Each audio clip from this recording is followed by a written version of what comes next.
अस्सलाम वालेकुम गाइस। तो आज की इस वीडियो में हम जानेंगे कि टिकटॉक पे अगर हमारी वीडियो पे कॉपीराइट क्लेम आ जाए तो हम उसको किस तरीके से सही कर सकते हैं। जैसे आप देख सकते हैं मेरी एक वीडियो पे कॉपीराइट क्लेम आ चुका है, तो इसको हम कैसे ठीक कर सकते हैं, ये आज की इस वीडियो में जानेंगे। Hello guys.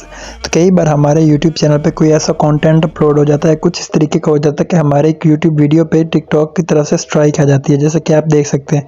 तो इसका सोल्यूशन क्या है? सोल्यूशन बहुत सिंपल है। आपने ऊपर अपील पे क्लिक करना है। ये आप ऊपर अपील देख सकते हैं। यहाँ पे क्लिक करके ये जो टेक्स्ट मैं आपको दूंगा, ये टेक्स्ट आपने सिंपली यहाँ पे आप डिस्क्रिप्शन से कॉपी कर सकते हैं। ये करके आपने यहाँ पे सिंपली पेस्ट कर देना है। पेस्ट करने के बाद नीचे आपने कंटिन्यू पे क्लिक करना है। जैसे ही आप कंटिन्यू पे क्लिक करेंगे तो ये सबमिट हो जाएगा। सबमिट होने के कुछ देर बाद देखिए, जैसे अभी मेरी टिकटॉक पर वो जो वीडियो है उस पर जो कम्युनिटी गाइडलाइन की स्ट्राइक थी वो सक्सेसफुली रिमूव हो चुकी है। तो देखिए 224 व्यूज़ आए हैं इस वीडियो पे, और इसी पे स्ट्राइक भी थी और ये बिल्कुल सक्सेसफुली रिमूव हो चुकी है। तो आई होप आपको आज की वीडियो अच्छी लगी होगी। वीडियो अच्छी लगी हो तो वीडियो लाइक कीजिएगा, मेरे चैनल को सब्सक्राइब कीजिएगा। Thank you so much for watching my videos and watching my channel.